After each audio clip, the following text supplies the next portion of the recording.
আছে গো চুলো, মাটির চুলো আছে গো, মাটির চুলো, নিয়ে নিন গো, নিয়ে নিন, মাটির শক্ত চুলো নিয়ে নিন, এই চুলো আছে গো চুলো।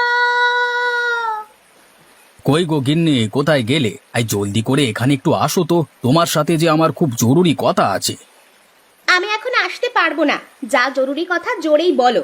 যত সব কাজের সময় ডাকাডাকি করে, বললাম যে আমার হাতে এখনো অনেক কাজ আছে। আরে গিন্নি, কাজ পরে করো, জলদি করে আগে বাইরে একটু এসে দেখে যাও। আরে বললাম তো, হাতে আমার হাতে খুব জরুরি কাজ, এখন আমি আসতে পারবো না। এই বর্ষায় ডুবে যাওয়া গ্রামে থাকতে আমার আর একদমই ভালো লাগছে না। কবে যে এই জাহান্নাম থেকে বের হব। আহা গিন্নি, ওসব কাজ পরেও করা যাবে, তার আগে বাইরে এসে দেখে যাও। এক চুলো বিক্রেতা এসেছে। তোমার তো আবার বর্ষার পানিতে রান্নাঘরের সব চুলো নষ্ট হয়ে গেছে, এখন তো গ্যাসে রান্না করো। গ্যাস যে খুব ব্যয়বহুল হয়ে পড়ছে।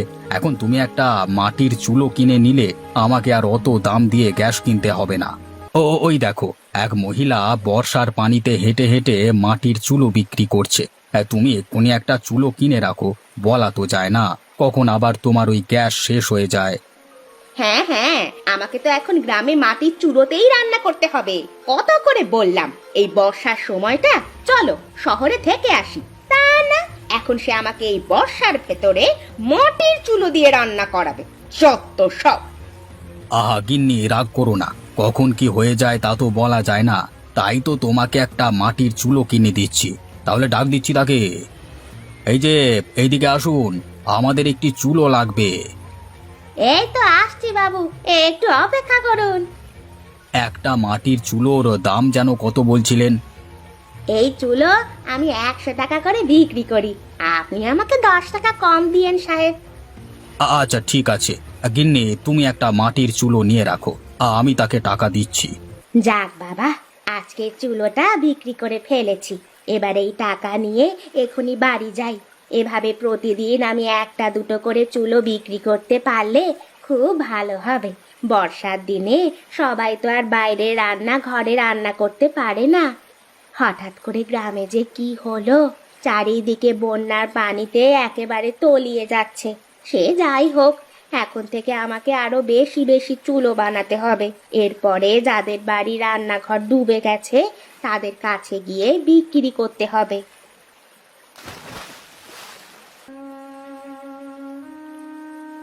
শোনো মতি, তোমার বউ পানিতে পড়ে যাওয়ার কারণে ওর খুব বেশি জ্বর ঠান্ডা হয়েছে, বুঝলে? ওকে কটা দিন একটু বিশ্রাম নিতে হবে।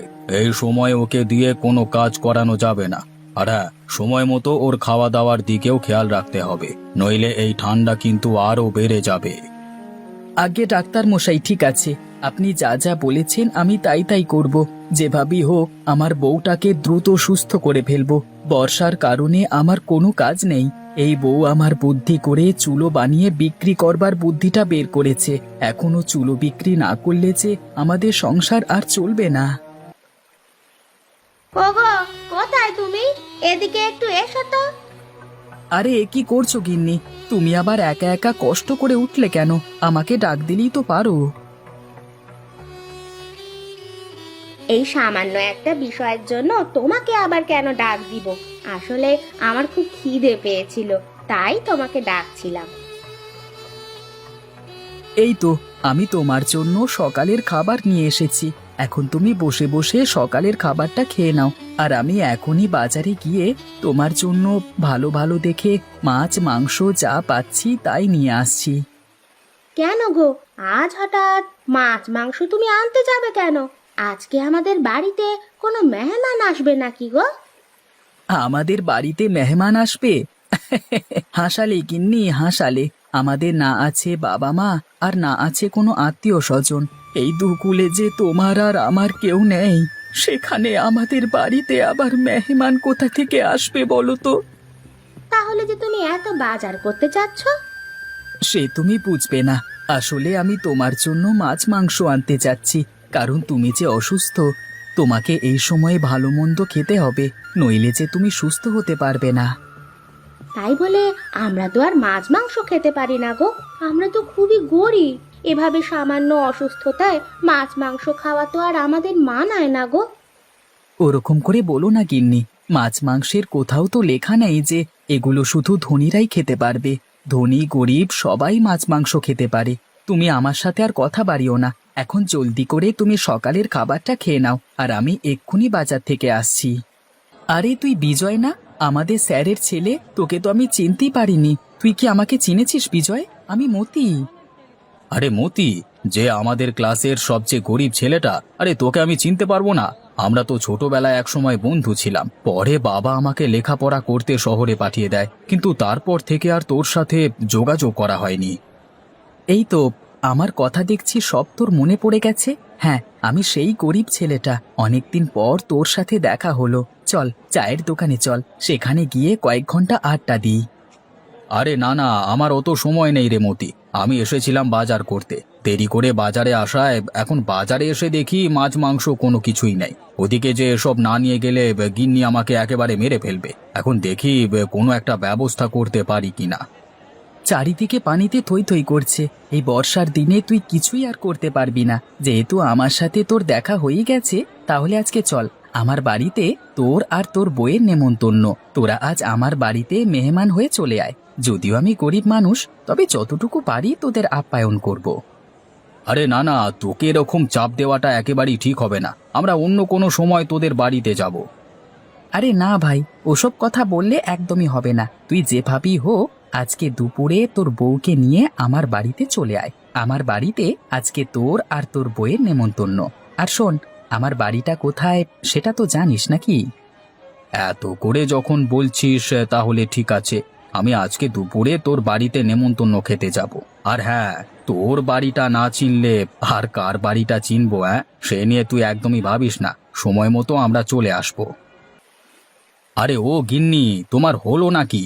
আরে দুপুর গড়িয়ে বিকেল হতে চললো, এদিকে একটা নেমন্তন্ন আছে, সেটা কি ভুলে গেছো? না না, নিমন্ত্রণের কথা আমি অত সহজে ভুলি না। নেমন্তন্ন না খেয়ে কি ঘরে না খেয়ে থাকবো নাকি? দেখছো না আমি রেডি হয়ে আছি। এবারে গিয়ে নেমন্তন্নটা খেয়ে আসি।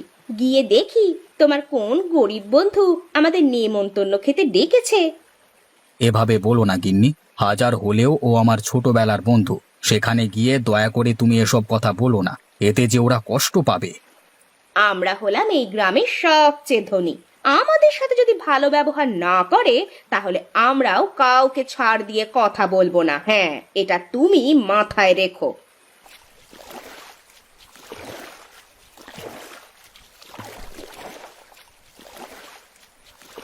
আরে বিজয়, তুই চলে এসেছিস বন্ধু। আয় আয়, জলদি করে আয়। হ্যাঁ হ্যাঁ বন্ধু, চল। গিন্নি চলো, ভেতরে চলো। হ্যাঁ হ্যাঁ, চলো ভেতরে চলো, গিয়ে দেখি কি কি ডাল আর ভাত রান্না করেছে।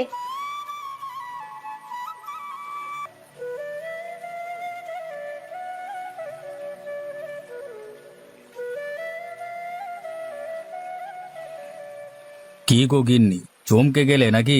খুব তো গরিব দেখে ঠাট্টা মশকরা করছিলে, এখন দেখো বন্যার দিনে গরিবের অতিথি আপ্যায়ন কেমন। ওগো, তুমি আমাকে অপমান করো না। আমি আসলে আমার ভুল বুঝতে পেরেছি। আমার মনে যে অহংকার ছিল, তা আজ এই মতির বউকে দেখে ভেঙে গেছে, যে কিনা নিজে কাজ করে তার স্বামীকে সাহায্য করে। অন্যদিকে আমি যখন যা চাই তাই এনে দেওয়ার পরেও উল্টে তোমার সাথে খারাপ ব্যবহার করি। এভাবে বলো না গিন্নি। তো বন্ধু বিজয়, এবার খাওয়া শুরু করো। আমরা গরিব মানুষ, বন্যার ভেতরে আপনাদের অতিথি হিসাবে পেয়ে আমরা খুবই খুশি। আমরাও অনেক খুশি হয়েছি আপনাদের নেমন্তন্ন পেয়ে। একদিন আপনারাও আমাদের বাড়িতে নেমন্তন্ন খেতে যাবেন।